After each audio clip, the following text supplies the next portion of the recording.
बरसात की हल्की हल्की बूंदें गिर रही थीं। सड़क किनारे एक छोटा सा ठेला लगा था, जहां रमेश गोलगप्पे बेच रहा था। उसी भीड़ में कोई उसके गोलगप्पों की तारीफ कर रहा था, कोई पैसे कम दे रहा था, और बीच में उसका एक फटा हुआ पुराना जूता, जो हर कदम पर छप छप की आवाज करता था। लेकिन रमेश, वो बस मुस्कुराकर अपनी मेहनत करता जा रहा था। शाम ढलने को थी। रमेश तेजी से ग्राहकों को सर्व कर रहा था। तभी उसका जूता फिर से पानी में धंसा और फटकर और खुल गया। पास से गुजर रहा एक आदमी हंसकर बोला, भाई, इतने फटे जूते में काम करते करते शर्म नहीं आती?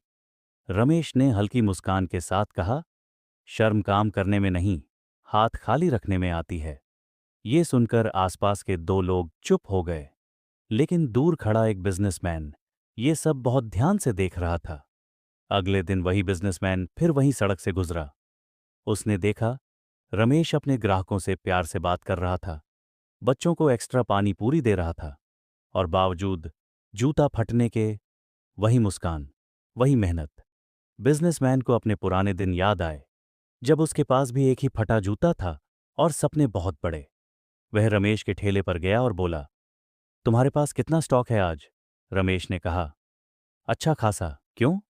बिजनेसमैन मुस्कुराया, सब खरीद लूंगा, और एक बात करनी है। बिजनेसमैन ने रमेश के सामने अपनी बात रखी, मैं एक फूड ब्रांड शुरू कर रहा हूं। मुझे ऐसे मेहनती और ईमानदार लोग चाहिए।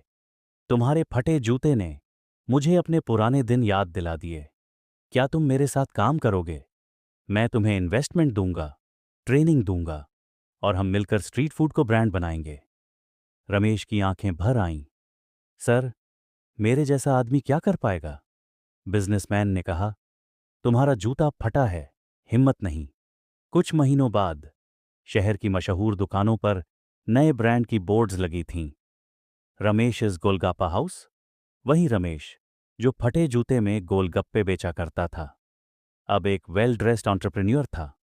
क्लाइंट्स से मिलता, इवेंट्स में जाता, टीवी इंटरव्यूज देता, लेकिन उसने एक चीज कभी नहीं फेंकी, वो फटा हुआ जूता, क्योंकि उसने उसे याद दिलाया, गरीबी ने रोका नहीं, आगे बढ़ाया है।